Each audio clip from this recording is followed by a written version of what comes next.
एक भिखारी की बद्दुआ। हर दिन एक भिखारी दरवाजे के पास आकर भीख मांगता था और घर का मालिक हमेशा घर के बाहर आते ही उसे देखकर फिर जाया करता। कई बार उसके लिए गालियां भी बकता। वो कहता, तू जिंदा ही क्यों है? पूरी जिंदगी ऐसे ही भीख मांगेगा क्या? धरती का बोझ क्यों बना बैठा है? और कभी कभी उस भिखारी को गुस्से में वह धक्का भी मार दिया करता। इतना कुछ हो जाने के बावजूद भिखारी के मुंह से सिर्फ यही निकलता कि भगवान तुम्हारे पापों को माफ़ करे। एक बार सेठ को धंधे में बड़ा नुकसान होने की खबर मिली। सेठ बहुत परेशान था कि तभी उसके दरवाजे पर वही भिखारी आया। गुस्से में अपना आपा खोते हुए सेठ ने उस भिखारी को पत्थर दे मारा। पत्थर लगने के कारण भिखारी का सिर फूट गया और उसके सर से खून बहने लगा। फिर भी दर्द से कराहते हुए भिखारी ने इतना ही कहा, भगवान तुम्हारे पाप को माफ़ करे। भिखारी वहाँ से चला गया।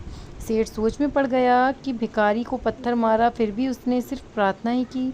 सेठ का गुस्सा शांत हुआ। सेठ का मन शांत हुआ। भिखारी का रहस्य जानने के लिए सेठ ने भिखारी का पीछा करना शुरू कर दिया। भिखारी जहाँ जहाँ जाता सेठ उसके पीछे जाता। सेठ ने देखा कि कोई उसको खाना देता, कोई उसको मारता, कोई अपमानित करता तो कोई गाली देता। लोग भिखारी के साथ चाहे जैसा व्यवहार करते, लेकिन भिखारी सबको यही कहता कि भगवान तुम्हारा पाप माफ़ करे। अब रात होने को आई थी। भिखारी अपने घर आने के लिए लौटा। वो अपने घर पहुंच गया, लेकिन सेठ अब भी उसका पीछा ही कर रहा था। एक पुरानी टूटी हुई खटिया पर एक बूढ़ी औरत लेटी हुई थी। काफ़ी कमज़ोर और बीमार लग रही थी। वह भिखारी की पत्नी थी। अपने पति के वापस आता देख वह खाट से उठ खड़ी हुई। पत्नी ने अपने पति के भीख वाले कटोरे में देखा, उसमें सिर्फ आधी रोटी थी। उसे देखकर वह बोली, आज बस इतना ही मिला? और हाँ, आपके सिर पर खून कैसे निकल रहा है? ये चोट कैसे लगी? वो भिखारी बोला, आज बस इतना ही मिला, किसी ने कुछ दिया ही नहीं। सब ने गालियाँ दी और एक ने पत्थर भी फेंका, इसलिए मेरा सर फट गया। एक गहरी ठंडी सांस लेकर भिखारी फिर से बोला, ये मेरे ही पापों का फल है। तुम्हें याद है कुछ सालों पहले हम कितने अमीर थे? क्या कुछ नहीं था हमारे पास?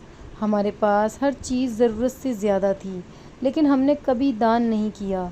और उससे भी बुरा हमने उस अंधे भिखारी के साथ किया जो हमारे द्वार पर भीख मांगने आया करता था। बूढ़ी पत्नी की आंखों में आंसू भर आए। वह बोली, हाँ, हम उस बेचारे अंधे के साथ बहुत बुरा करते थे। उसका अपमान करते थे, उसे खाने के लिए रोटी की जगह कागज़ दिया करते थे, उसका मजाक उड़ाया करते और कभी कभी मारा भी करते। मैंने कभी उसको रास्ता नहीं दिखाया। एक बार मैंने उसके मुंह पर मिट्टी भी फेंकी थी और वह हमेशा दुखी होकर यही कहता कि भगवान तुम्हें तुम्हारे किए की सज़ा देगा। भगवान तुम्हारे पापों की सज़ा ज़रूर देगा। उसका श्राप सच हुआ और हम इस दुख भरी ज़िंदगी में आ गए। भिखारी बोला, हाँ, उसका श्राप सच हुआ, इसलिए मैं किसी को बद्दुआ नहीं देता। चाहे कोई मेरे साथ कैसा भी बर्ताव करे, मैं हमेशा उसके लिए प्रार्थना करता हूँ। मैं नहीं चाहता कि कोई भी हमारे जैसा ज़िंदगी का अनुभव करे, किसी को भी हमारे जैसे दुखों का सामना करना पड़े।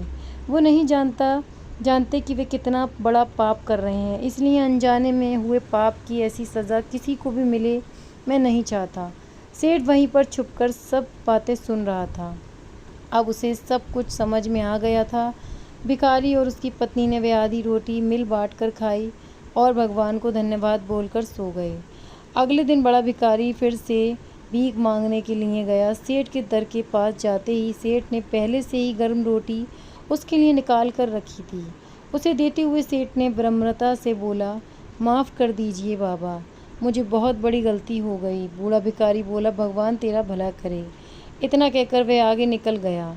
इस कहानी से जो सीख लेने लायक है वह बड़ी बात सिंपल है कि आदमी चाहे किसी के बारे में बुरा कहे या भला करे, लेकिन भगवान सिर्फ कर्म के हिसाब से ही उसको फल देता है।